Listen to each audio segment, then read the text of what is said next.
I know research can be boring, but it can be very exciting too. I am hoping to make this a Thanksgiving feast for your brain. We're going to do a bit of delving into what the research can tell us about good literacy instruction, specifically for students with significant disabilities. And as we go, remember, this is supposed to be a marathon feast. There will be some definitions, quotes from the literature, examples, and even time to apply the information to your own situation. And it's going to be all in the form of food for your brain. It may be too much for you to digest today. Just know if it is, you can take a doggy bag with you and consume it as you're ready for it. Let's get started so we're on the same page, defining the word literate. Literate, having or showing education or knowledge, typically in a specified area. We need people who are economically literate. We need people who are politically literate. We need people who are educationally literate.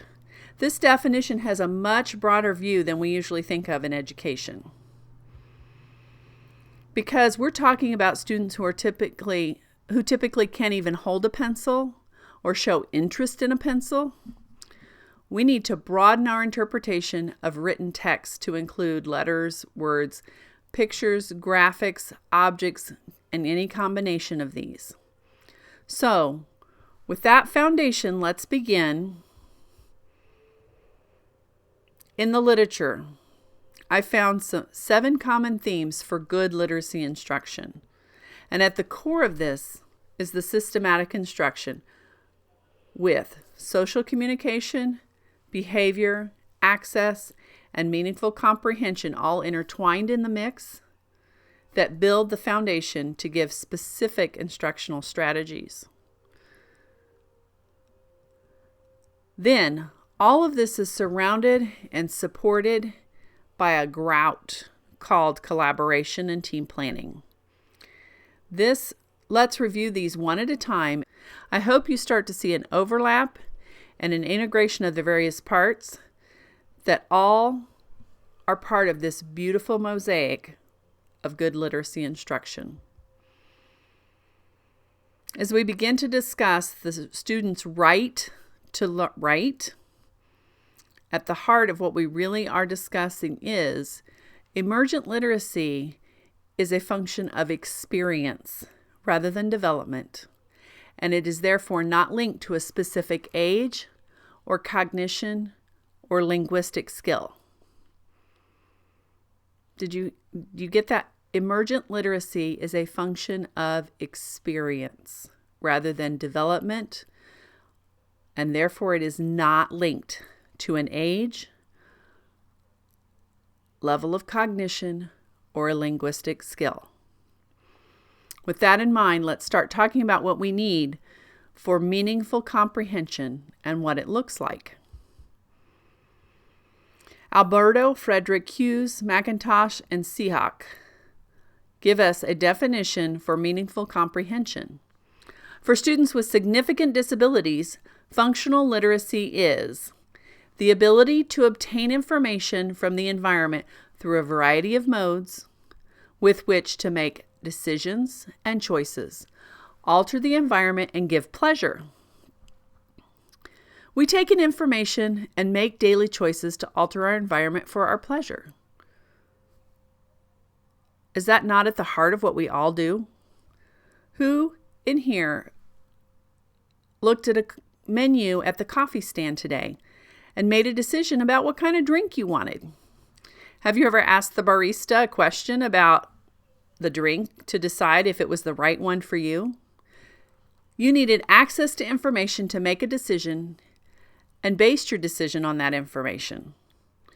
That was a meaningful literacy experience for you because it involved reading, communicating, and making decisions for your own personal pleasure. Erickson, Hatch, and Clendon tell us, even though an intellectually disabled student can be taught to read selected words, they can't always use them in functional reading and writing without other concepts and meaningful experiences to give them words, to go with those words. So, Where do these meaningful experiences come from? Where do they happen? Everyday life experiences. It doesn't necessarily have to take a specialized planned activity. It can happen in everyday activities like standing in line, walking down the hall, playing a game, or reading a book together. Sometimes we need to expand our experiences to increase that meaningful language. According to Downing, the activity has to be meaningful to that individual student. That activity can be similar or the same as peers, but if that doesn't work, then you need to go with a different activity to increase meaningful engagement. When you follow the student's lead, you can have more active learning.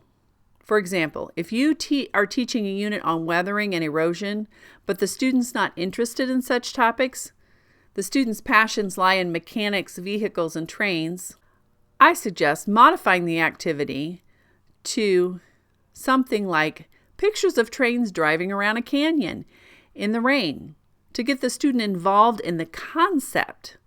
How many of you have a student who would not read about how the rain washes down the mountainside? However, if the train was chugging up the mountainside and it got stuck because the rain had washed the track into the canyon, it would give the concept a little bit more meaning. The student is much more likely to be engaged and to develop and understand the concept being taught because of the meaningful connection to the concept. Johnson, Reichle, Feely, and Jones tell us that current speech comprehension influences the acquisition of language. What does that mean? The more that we understand, the more we can learn, which is why we need experiences to give us meaning. Then we need a symbol or a way to represent that language to increase our language and comprehension skills. The literature tells us in Johnson, Reichle, Feely, and Jones, using the same language system is important to increase comprehension. So while participating in meaningful activities, will be much more meaningful and increase the comprehension if we use the same symbol system of communication as we expect the student to use. In other words, we're using his output system as our input system.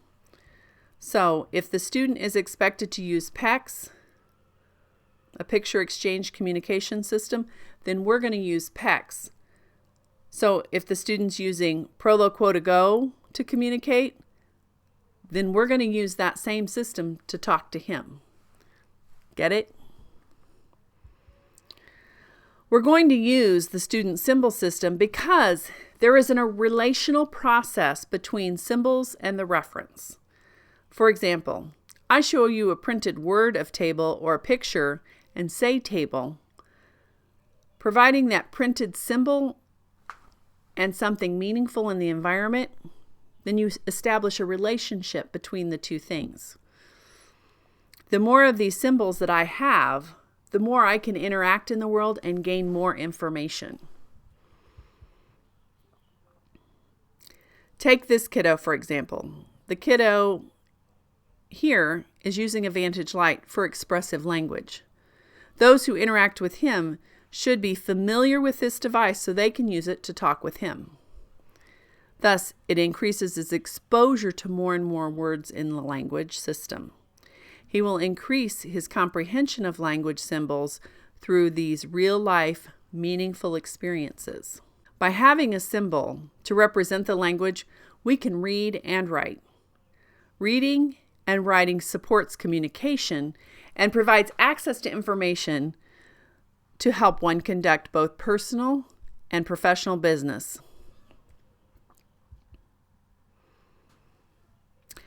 I think we can agree that literacy needs to be meaningful. It needs to make sense. Erickson, Hatch, and Clendon state the purpose of reading is to gain meaning from a printed message.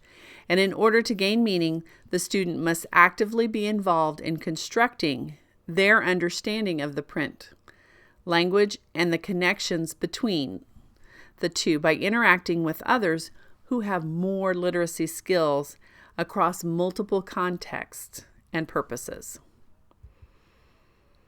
So what does that mean? It means that the student cannot develop meaning and comprehend language or print information without interacting with other people and materials.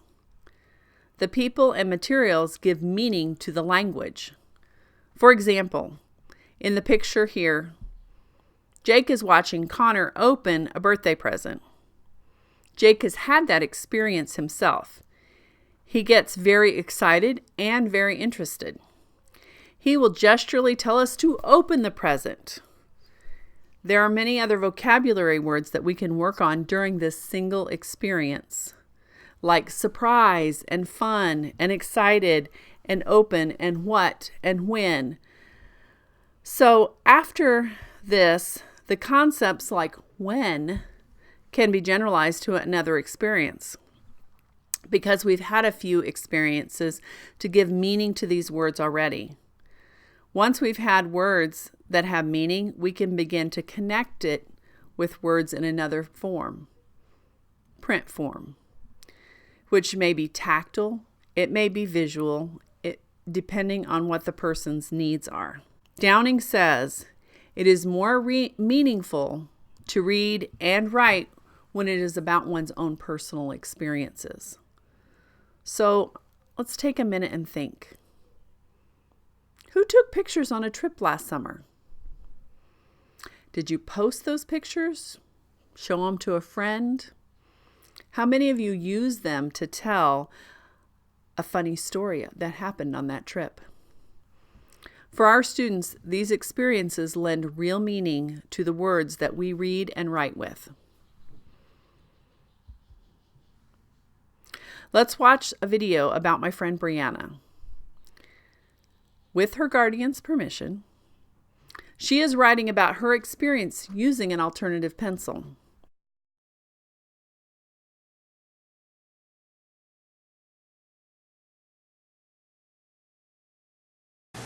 I got something fun we're going to try today. And we're going to write a story about the pumpkin patch. You went to the pumpkin patch today, didn't you? At the farm. And would you like to write some words about it?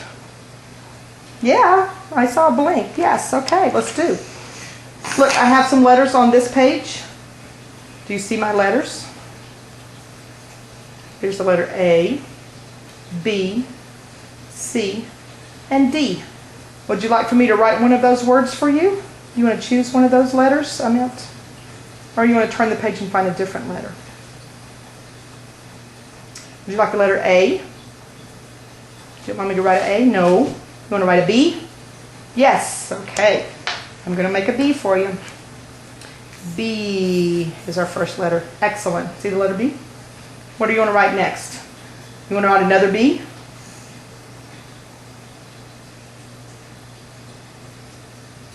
Yeah? Okay. B. Got it. B, B. Okay. What's next? Do you want a B? No. Your mouth says no. You want a C? No. Letter D? No. Turn the page. How about the letter E? Can you see it? Show me with your eyes. Where's the E?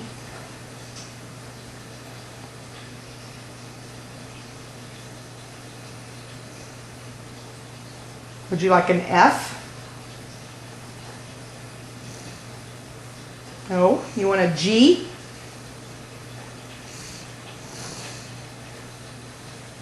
Would you like an H? Yes? Okay. H. Down, down, and across. B, B, H. Do you want another H? Good job with your eyes. As you can see, No. she indicates BBH to her communication partner. This does not spell anything, of course, but through that joint experience and that joint process, they will develop meaning. And as the person who went with her to the pumpkin patch reviews what she wrote, she may supply some supplemental information that will add meaning to that. Like you wrote B for Brianna. Yes, Brianna went to the pumpkin patch. So then you wrote another letter B. So did you mean, and maybe there was something, a butterfly that they saw at the pumpkin patch. This interaction can go back and forth for a while. This process of communication gives meaning to the literacy activity. We'll explore this a little bit more later.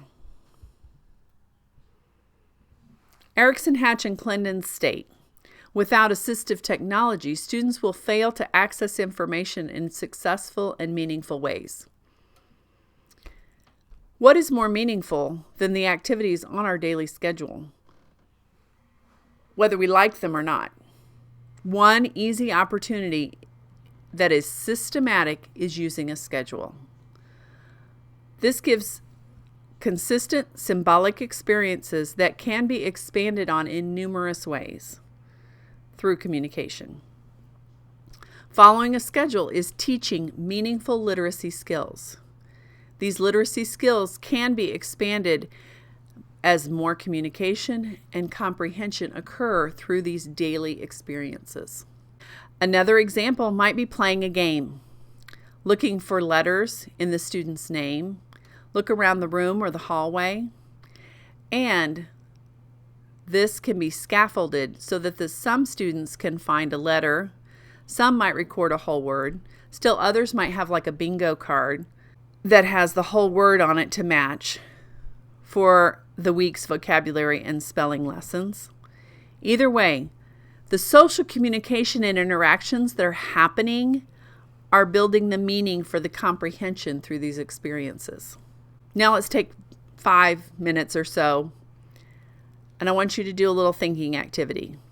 Think about the 3 most recent books you've read and jot them down. Write down beside them the list of why you read them and what did you do with that information after you read that book.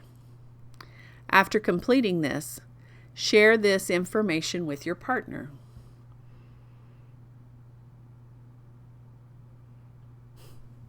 Okay, so did anyone think about who they were going to share the information with when they finished reading that book?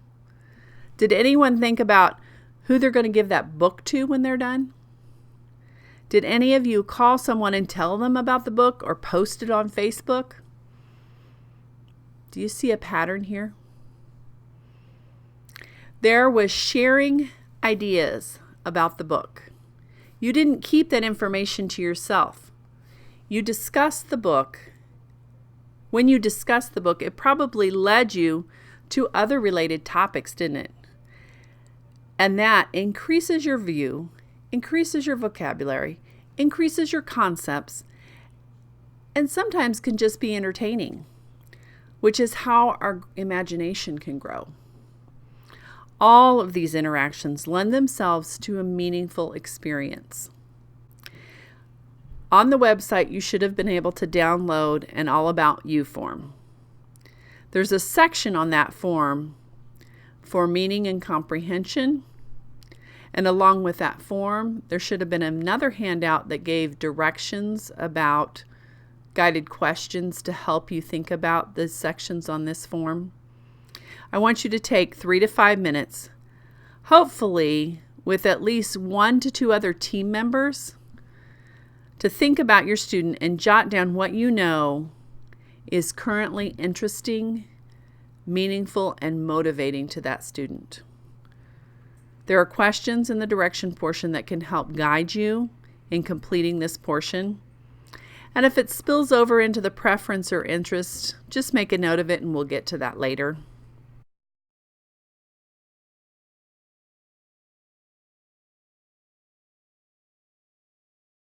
Okay, welcome back. I hope you had a great discussion about that. Based on the work from June Downing, To make literacy meaningful, it is a social event. Literacy does not happen in isolation. It happens because we're working toward communicating. To summarize the meaningful comprehension, when the interaction is meaningful to the individual student, then it is a social communication creating a literacy event. Sometimes to increase the interaction, you have to follow the student's lead to increase the interest and attention, which will then in turn increase the learning and context for the literacy experience to happen in a meaningful way.